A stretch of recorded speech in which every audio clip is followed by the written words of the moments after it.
우리 말씀을 보겠습니다. 새벽에 계속 보는 말씀인데요. 누가복음 19장 11절에서 27절 말씀까지 보도록 하겠습니다. 우리 말씀을 보고 같이 기도하는 시간을 갖도록 하겠습니다. 우리 말씀을 가지고 이득을 남기는 인생을 살게 하소서, 이득을 남기는 인생을 살게 하소서라는 제목으로 같이 은혜를 나누기를 원합니다. 우리는 예수님의 초림과 재림 사이에 살고 있습니다. 예수님께서 2000년 전에 이 땅에 오셨습니다. 그리고 예수님은 사망과 죽음의 권세를 이기시고 부활하셔서 승천하셨습니다. 그리고 아버지 우편에 계십니다. 예수님께서 말씀하신 하나님의 나라는 예수님께서 오심으로 이 땅에 시작되었습니다. 그러나 하나님의 나라가 완성되지는 않았습니다. 하나님의 나라가 이 땅에 완성되어지는 것은 언제입니까? 예수님께서 다시 오실 때입니다. 그래서 우리는 예수님의 재림을 기다리고 있습니다. 하나님의 나라가 완전하게 이루어지는 그 날을 기다리고 있습니다. 그렇다면 예수님의 재림을 기다리면서 우리는 어떻게 살아야 될까요? 예수님은 문화 비유를 통해서 우리에게 말씀하고 계십니다. 첫째는 예수님께서 오실 때에는 결산과 심판의 날이라는 것을 기억하라라고 말하고 있습니다. 예수님께서 오실 때는 결산과 심판의 날이라고 말씀하고 있어요. 오늘 본문은 다 알다시피 한 주인이 10명의 종들에게 한 문화씩을 주었습니다. 그리고 주인이 먼 나라, 주님께서 하늘 나라, 하나님 우편에 가는 것을 의미하는 거죠. 왕권을 가지고 돌아올 때까지 이들에게 분분한 것이 뭡니까? 장사하라라고 한 문화씩 가지고 장사를 하라라고 말씀을 하십니다. 그리고 이 주인이 왕권을 받아가지고 돌아옵니다. 그리고 종들을 만나서 가장 먼저 하는 것이 무엇입니까? 결산을 합니다. 가장 먼저 결산을 해요. 각 종들이 주인이 준 한 문화를 가지고 어떻게 이득을 내었는가, 어떻게 장사하여서 이득을 내었는가를 물어봅니다. 그래서 각 종들이 주인이 준 한 문화를 가지고 어떻게 장사를 해서 이득을 얻었는가를 보고하게 됩니다.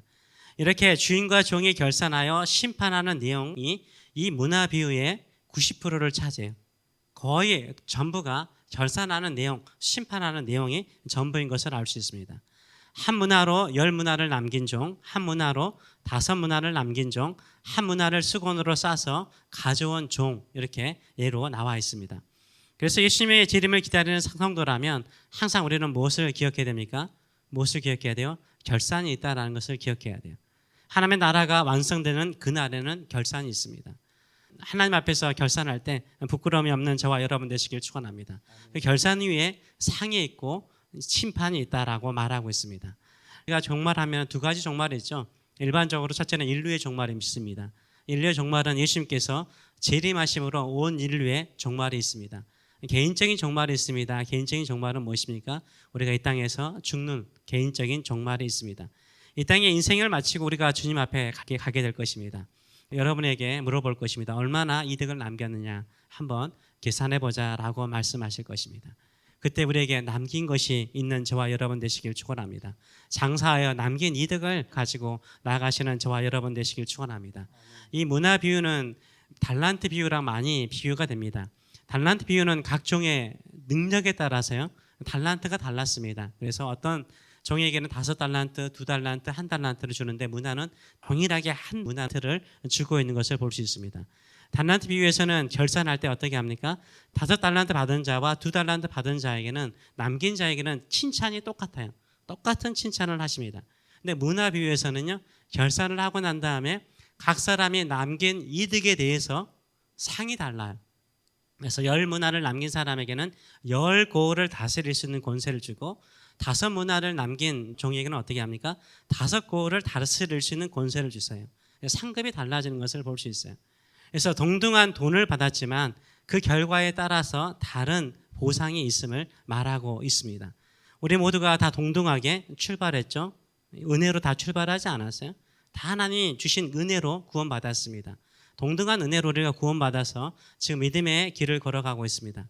근데 그 결말은 다르죠. 그 결말은 다릅니다. 100m 달리기를 하더라도 출발은 다 같은 선상에 있죠. 다 같은 선상에 있습니다. 그러나 들어갈 때, 결승점에 들어갈 때는 다 다른 것을 우리가 알 수 있습니다. 우리 모두 같은 교회에서 신앙생활을 합니다. 같이 열심히 신앙생활을 합니다. 하나님을 섬깁니다. 그러나 그 열매가 다를 수 있죠. 주님께서 결산하실 때 차등이 있음을 말하고 있습니다. 미리 주님 만날 그날을 기대하고 주님께서 나에게 맡겨주신 이 생명과 인생을 가지고 어떻게 영광을 돌릴 것인가를 계속 생각하는 사람은요, 시간이라든가 인생을 낭비하지 않죠. 그래서 준비하는 인생은요, 주님이 언제 나를 부르시더라도 부끄럽지가 않습니다. 시험을 싫어하는 학생들이 있죠. 누가 시험을 싫어합니까? 평상시 공부하지 않은 학생들이죠. 평상시에 공부하지 않은 학생들, 준비가 되지 않은 학생들은 시험을 두려워합니다. 왜 시험이 있는가라고 따지죠. 시험이 없기를 바라고 있습니다. 주님과의 결산하는 것을 두려워하지 않는 사람은요, 늘 준비된 인생을 사는 사람이에요. 그런데 주님과의 결산을 두려워하는 사람은 뭡니까? 준비가 되어 있지 않는 사람이죠. 우리는 꾸준히 믿음으로 준비함을 통해서 두려워하는 사람이 아니라 오히려 주님, 내가 이런 이득을 얻었습니다라고 보고할 수 있는, 기쁨으로 주님을 만날 수 있는 저와 여러분 되시길 축원합니다. 아멘. 둘째로는 주님 다시 오실 때까지 우리는 어떻게 살아야 될까요? 장사하라라고 말씀하셨어요. 장사하라라고 말씀하셨어요. 13절의 말씀을 보게 되면 그 종 열을 불러 은하 열 문화를 주면서 한 사람씩 준 겁니다. 이르되 내가 돌아올 때까지 뭐 하라고요? 장사하래. 장사하라라고 말하고 있어요. 장사하라는 말은 무엇입니까? 이득을 남기라는 말이죠. 여기도 장사하신 분들이 계실 텐데요. 장사는요, 손해보려고 장사하는 건 아니에요. 손해보고 장사하는 것은 잘못된 생각이에요. 이득을 남기기 위해서 장사하는 것 아닙니까? 이득을 남기기 위해서 열심히 일하는 것 아닙니까? 이득을 남겨야만이 그 장사가 계속 할 수 있는 것 아닙니까? 예수님께서는 우리에게 이득을 남기는 장사를 하라라고 말씀하셨어요. 농사를 짓는 농부도 마찬가지죠. 농부가 씨앗을 뿌리고 난 다음에 그 뿌린 씨앗만큼의 열매를 얻기를 원할까요? 그런 농부는 없을 겁니다. 씨를 뿌리고 계속해서 봄에 뿌리고 여름에 수고하고 가을에 추수할 때요, 내가 뿌린 씨앗보다 30배, 60배, 100배, 1000배의 수확이 있기를 바라는 것이 농부의 마음인 것입니다. 우리도 마찬가지죠. 믿음으로 살아가면서 우리의 기도의 열매가 있고 우리의 헌신의 열매가 있기를 바라는 줄 믿습니다. 근데 장사는요, 이득이 있어야 돼요. 내가 수고한 열매가 온전하게 열매가 맺히도록 기도하시는 저와 여러분 되시길 축원합니다. 그래서 여러분에게는 그런 이득이 있는지요? 이전보다 더 나은 인격이 있는지요? 더 나은 성숙이 있는지요? 더 나은 충성을 가지고 주 앞에 나가고 있는지요? 달란트는 여러분도 알다시피 6천 데나리온입니다. 데나리온은 하루 폼싹이죠. 그러니까는 6천일 동안 우리가 하루에 100불로 한다면 일당 100불로 하면 60만 불 정도를 말하고 있습니다. 문화는 100데나리온입니다. 데나리온은 하루 폼싹이니까 거기다가 100불로 한다면 한 10,000불 정도 되는 거죠. 적지 않는 돈입니다. 그런데요, 이 사람들이 다 동일하게 한 문화씩을 받았습니다. 동일한 것에 초점이 있는 거죠. 재산은 사람마다 다르죠. 돈도 사람마다 달라요. 부모에게 받는 능력도 달라요. 재능도 각 사람이 다릅니다. 하나님이 주신 은사도 각 사람마다 다를 수가 있습니다. 근데 모든 사람에게 동일한 것은 뭐가 있을까요? 이번 주에 계속 생각을 해봤습니다. 우리가 동일하게 받는 문화와 같은 것은 뭐가 있을까라는 생각을 했어요. 첫째는 생명이라고 생각을 해요. 생명은요, 누구에게나 동일한 가치가 있죠. 다 소중한 생명 아닙니까? 우리는 예수 그리스도를 믿음으로 말미암아 구원받은 이 영생의 선물을 가진 사람이에요. 생명의 열매는 뭘까요? 다른 사람을 구원하는 거죠. 그렇지 않아요? 우리가 영원한 생명을 가졌으면 영원한 생명을 낳는 것, 영원한 생명을 얻도록 그들을 예수께로 인도하는 것이요, 열매를 맺는 인생이죠. 내가 진정으로 문화 가운데 하나가 생명을 얻었다면 그 생명을 전하시는, 그 생명으로 전도하시는 저와 여러분 되시길 축원합니다. 또한 우리에게 동일한 것이 뭐가 있을까요? 저는 시간이라고 생각합니다. 하루에 24시간은 누구에게나 다 동일하게 주어지는 시간이잖아요. 근데 24시간 동안요, 어떤 사람은 세상 일에, 세속적인 일에 끊임없이 살다가 피곤하고 지치는 사람이 있는가 하면 그 피곤하고 지침 속에서도 영원한 것을 위해서, 영원한 하나님의 나라를 위해서 수고하고 애쓰는 사람이 있죠. 그러면 그 동일한 시간 속에서 얻는 열매가 분명히 다를 것입니다. 또 한 가지 동일한 것이 있다면 뭘까요? 사명이죠. 지상명령. 우리 주님께서 땅끝까지 주의 복음을 증거하라고 명령하셨어요. 이것은요, 모든 믿는 자에게 동일한 문화죠. 동일한 문화예요. 이건 우리가 모두가 해야 되는 거예요. 또한 우리가 성도들이 모여서 사랑하고 섬기는 거, 용서하고 섬기는 거, 이것도요, 교회가 해야 될 일이죠. 그리고 교회가 끊임없이 지속적으로 예배드리는 거, 기도하는 거, 다른 사람을 위해서 기도하는 거, 이건 우리가 받은 사명인 줄 믿습니다. 이 사명은 우리 모두가 다 동일하게 받은 거예요. 동일하게 받은 것을 지속적으로 해나가시는 저와 여러분 되시길 축원합니다. 문화하면 여러분 각자 다를 수가 있습니다. 여러분에게 생각하는 문화는 무엇입니까? 저는 항상 기도합니다. 저는 부흥을 꿈꾸고 있습니다. 반드시 부흥을 주실 줄 믿습니다. 근데 수적인 부흥보다는요, 성령 안에서, 성령께서 우리의 마음과 심령 안에 그 수가 많든 적든 간에 성령께서 우리 각 사람 심령 속에 예수 믿는 즐거움과 행복으로 충만하게 해서 얼굴도 바뀌고요. 그다음에 삶을 대하는 태도도 바뀌고요. 사람을 대하는 태도도 바뀌고요. 인생을 해석하는 것도 달라지고요. 예수를 전하는 마음이 생기고요. 누구를 만나더라도 인생의 문제를 만나더라도 예수님 믿으면 해결돼. 예수님이 해결할 수 있어. 예수님이 당신을 사랑하셔. 이렇게 예수님을 전하는 사람이 되는 것이 꿈입니다. 예수님 안에서 새로워지고 예수님을 전하는 우리 교회가 될 수 있도록 늘 기도해 주시는 저와 여러분 되시길 축원합니다. 세 번째는 이 문화 비유에서도 달란트비유에서 말하는 것처럼 아무것도 하지 않는 것은 하나님을 믿지 않는 거예요. 내가 아무것도 하지 않고 트라이하지 않는 것은 하나님을 믿지 않는 것입니다. 이 문화 비유에서 가장 말이 많고요. 그리고 중심적인 인물이 누굽니까? 이 한 문화를 받아가지고 수건에 싼 사람이에요. 아무것도 하지 않아요. 이 돈을 보관하는 방법이 그 당시에는 수건으로 쌓는 것이었대요. 수건으로 싸가지고 아무것도 하지 않아요. 이 사람이 이 문화 비유의 중심 인물이에요. 왜 주님께서 이 사람을 강조할까요? 많은 것을 남긴 열 문화라든가 다섯 문화를 남긴 종에 대한 이야기보다는 이 사람이 포인트예요. 왜 그럴까요? 정말로요. 예수님께서 귀하게 여겨가지고 우리에게 사명을 주셨고 생명을 주셨고 시간을 주셨는데 어떻게 해요?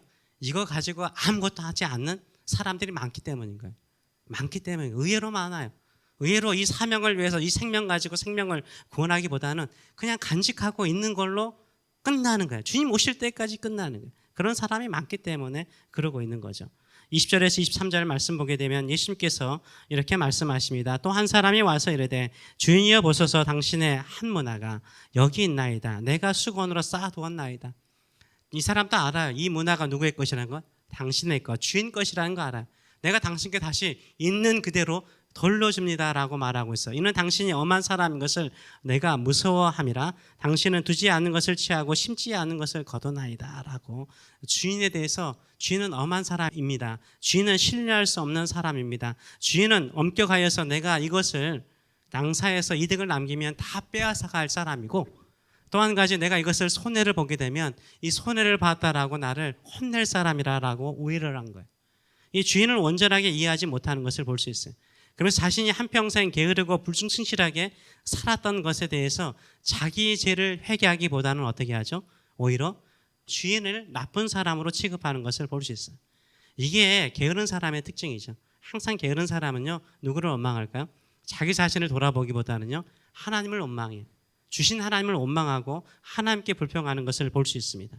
그래서 주인과 결산하는 날에 자신을 어떻게 방어합니까? 변호합니까? 다른 건 아니에요. 내가 못된 사람이 아니라 누가 못됐다고요? 주인이 못됐다는 거예요. 주인이 못됐다는 거예요. 주인이 나쁜 사람이라는 거예요. 이렇게 하나님을 원망하며 자신을 변호하는 종들이 많기 때문에 중심 주제로 나와 있는 거죠. 우리 인생 가운데 아무것도 하지 않는 것은 하나님을 신뢰하지 않기 때문입니다.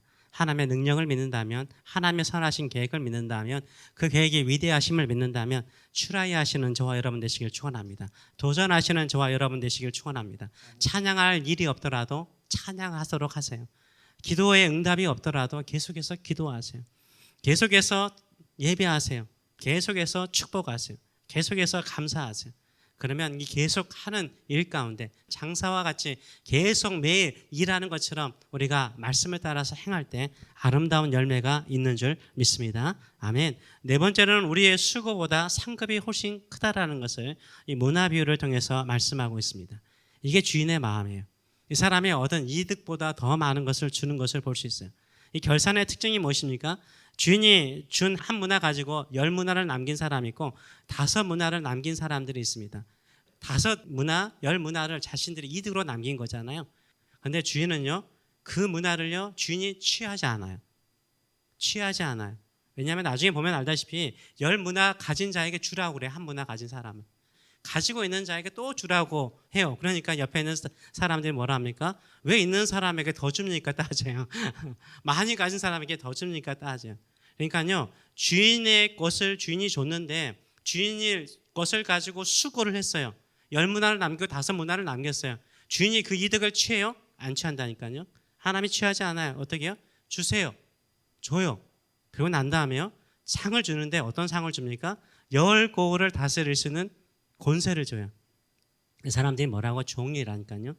종인데 종으로서 충성했어요. 종으로서 충성했어요. 근데 나중에 결산할 때는 뭐가 됩니까? 통치자가 되는 거예요. 통치자, 권력세를 가지고 마을, 시티를 말하거든요. 10시티를 다스릴 수 있는 권세 있는 사람으로 이 사람을 세워주는 것을 볼 수 있어요. 그러니까는 우리가 이 땅에서 수고하는 것이 별거 아닌 것처럼 보이고요. 작은 것에 충성하는 것이 별거 아닌 것처럼 보이는데요. 우리가 수고해서 얻은 이득보다요. 하나님이 주신 상이 얼마요? 비교할 수 없을 만큼 커요. 비교할 수 없을 만큼 커요. 내가 이득을 얻었는데 빼앗지 않으세요. 주시고 더 주세요. 장사에서 물질적인 이득을 취했는데도 불구하고 오히려 그 사람에게 사람을 다스리시는, 마을을 다스리시는 권세를 주신다라고 우리 주님께서 약속하고 계세요. 그래서 우리가 이 땅에 살아가면서요, 내가 주를 위해서, 주의 나라를 위해서, 하나님을 위해서, 교회를 위해서 수고하고 나면 내가 생각할 수 없는 더 크신 상급을 주실 것을 믿고 살아가시는 저와 여러분 되시길 축원합니다. 그래서요, 있는 자는 더 가져요. 정말 그렇습니다. 24절의 말씀 보게 되면 그렇죠. 24절에 곁에 있는 자들이 이르되 그 한 문화를 빼앗아 10문화 있는 자에게 주라라고 주인이 말하니까 그들이 이르되 주여 그에게 이미 10문화가 있나이다라고 말해. 가지고 있는데 왜 더 주십니까? 라고 말하니까 주인이 이르되 내가 너에게 말하노니 같이 읽겠습니다. 무릇 있는 자는 받겠고 없는 자는 그 있는 것도 빼앗기리라 라고 말하고 있어요. 이게 하나님의 원리라는 거예요. 그래서 있는 자는 더 받는 거예요. 은혜를 받는 사람은요 더 은혜 받아요. 그렇죠? 은혜가 없는 사람은 더 은혜가 없어요. 축복을 받는 사람도요 계속해서 축복을 받아요. 기도 응답을 받는 사람도요 계속해서 응답을 받아요. 쓰임 받는 사람들은 계속해서 쓰임 받는 거예요. 이런 탄력을 받기 위해서는 우리는 계속해서 기도하고 은혜를 간구하고 주님의 주신 사명에 충실하시는 저와 여러분 되시길 축원합니다. 아멘. 그런 믿음을 가지고 살아가셔서 주님 다시 오실 때 부끄럽지 않은 우리의 인생을 살아가시는 저와 여러분 되시길 축원합니다. 우리가 수고하고 노력한 것보다 상상할 수 없을 정도로 또 크신 축복을 주신 하나님 아버지의 크신 사랑과 크신 은혜를 기억하시며 주 앞에 나가시는 저와 여러분 되시길 축원합니다. 그러면서 마지막으로 하는 거죠. 심판에는 두 종류의 사람이 심판받죠. 하나는 왕됨을 원하지 않는 저 원수들. 이 시대는 예수님이 왕 되심을 원치 않았던 유대인들을 말하고 지금은 세상 사람들이죠. 예수님이 나의 주인이 되고 왕이 되지 않는 사람들, 그 사람을 주님께서 심판하시고요. 두 번째로는 문화를, 사명을 맡겼음에도 불구하고 충실하지 않는 자들을 또한 심판하시는 것을 볼 수 있습니다. 우리는 그 자리가 아니라 주님께서 칭찬하시고 크신 권세를 주시는 그 영광의 자리까지 나아가시는 저와 여러분 되시길 축원합니다. 아멘.